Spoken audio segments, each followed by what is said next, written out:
Ladies and gentlemen, welcome back to TinyBlueGames. My name, of course, is Seesaw or Chris, and today we're talking about Wildstar. Now, for those of you who have not been following, I've been making some Wildstar leveling guides, the most recent one being levels 10 to 20, but I already have one up there for 1 to 10 as well. And if you haven't catched those, I probably will put a link in for the most recent one, I guess, which would be 10 to 20, or you can find them all on my YouTube channel. So this video is going to be about 20 to 30, and I mean, you're getting to the hardest part of leveling in my opinion, which I would say between 25 and 30 is where it really slows down for a bit because there's not a great place to go, and it just, you notice the XP start to slow down at that point. I mean, all you have really is White Veil for a little while, and that's when it really sucks. But anyways, let's get into the positives first. So if we're leaving off where we left off from our last video, we should be around 20. And at that point, you do get to do the first two solid dungeons in the game, which are going to be Stormtalon's Lair and Ruins of Kel'Roth. Both these dungeons can be found in the queue finder under dungeons, and they can be accessed at level 20 from there. I think you can do them earlier, actually, if you go and run to the entrance yourself, but then you have to put together a group and all that, and it's just a long process, and I'd just wait to level 20 to do them. At level 20, however, they do reward a fair amount of experience, and I would probably use those to level up from level 20 to 23 for sure. You could even go to 25. It's honestly going to depend on how many people are playing once it goes free to play, and how many queues you're going to get at low levels. And it's going to continue going up as more people join the game, which more people are joining every day, and more people are going to be in that leveling bracket. So I'd assume the queues are going to get better and better. And as always, I would hope that you queue as your support role, either tank or healer, and your DPS role, and that's going to be the quickest way to get a queue for one of those dungeons. So I do that until level 23 personally, and then at level 23 I would unfortunately go and level at White Veil, which I say unfortunately, it's not actually a terrible place to go, really. I don't know. I don't like questing there. I don't like it. I try to spend as little time there. It's a cool looking place. I just find it really hard to keep track of what quests I'm doing, and then I get sidetracked and do a bunch of tasks that aren't really worth it. Always keep with the zone quests or the world story quest, that is, and that will help you get better experience.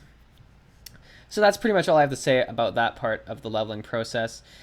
You can stay in White Veil probably from 23 to about 27 or 28. You can come to Farside, and that's when things get a lot more exciting. But I guess I'll just give you some more options here. You could also PvP, assuming the queues for PvP are going to work. This is really when I would start PvPing, just to avoid White Veil. And maybe you're going to love White Veil, and it's not going to be a huge deal for you, and that's great for you, because if you love it, you're going to get through the hardest part of leveling, in my opinion, very quickly. Another trick for these levels is that people often get burnt out on their first class around level 25, or the halfway point. And a very good tip, if you're interested in making an alt to sort of try out a different class, is to get your higher character, your main, into your house and get them fully rest experience. So that can go into a few levels of rest experience. So when you come back and quest on them, they go really quickly. And ultimately, the best way to level someone is to alternate between one and another character, so that you always have rest XP when you are leveling on them, and that's a really good system to do. So you could put your guy in your house for a bit and get someone to level 14 and put them in their house, and then you could level on your main again for a while until you're depleted all your rest experience, then go on to your level 14 who has rest experience now. And that's ultimately one of the better ways to level in this game, is to utilize the housing system like that. But that's pretty much all I have to say about that. Once you get to 27, 28, you can head to Farside, and this is where you land right from Thade. There's a teleporter thing that takes you to the landing site. From here, you're going to want to go into this big transporter green thing, and you're going to get into this room here. Now, depending on how early you get here, you might be able to get all the quests or just a few of them. At level 28, 29, you should be able to get all of them. 27 might be pushing it a bit here. as the monsters are also pretty hard. So from the portal, you're going to want to start sprinting across to the left side of the bottom map here, because there's also a portal on the right side, but that's a higher up biodome, and this is the lower level biodome, I'm assuming, unless I get here and it's the wrong one, and then I'm going to be really embarrassed during this video, but let's hope that doesn't happen. Because I was mapping this out like just earlier, and I could see myself definitely forgetting already where I came from.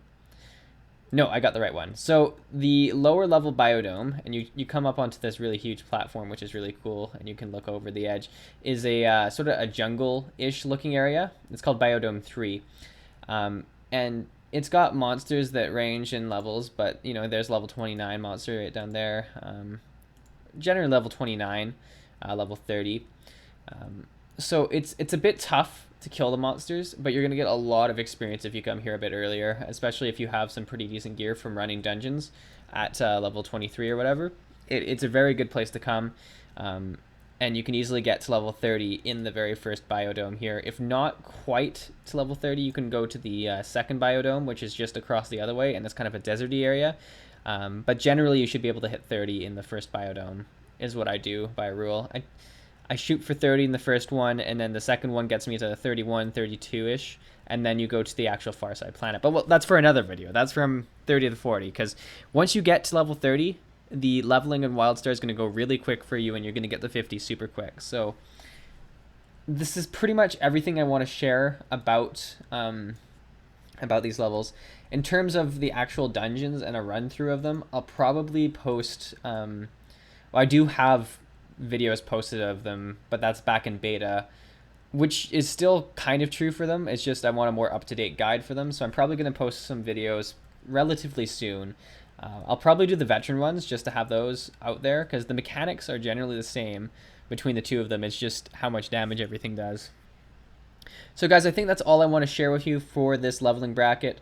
If you did enjoy the guide, please like and subscribe to our channel for more Wildstar videos, which will be coming, especially with the free-to-play coming. I'm really excited for our community that's growing so fast, and I'll see you next time. Thanks for watching. Thanks for watching. If you really enjoyed the video, please give it a thumbs up. If you're new to Wildstar, or have an existing account with no game time left, please try the 10-day free trial either at the Wildstar homepage or by checking out the link I've left in the description below. And finally, if you want to see more videos like this, please subscribe.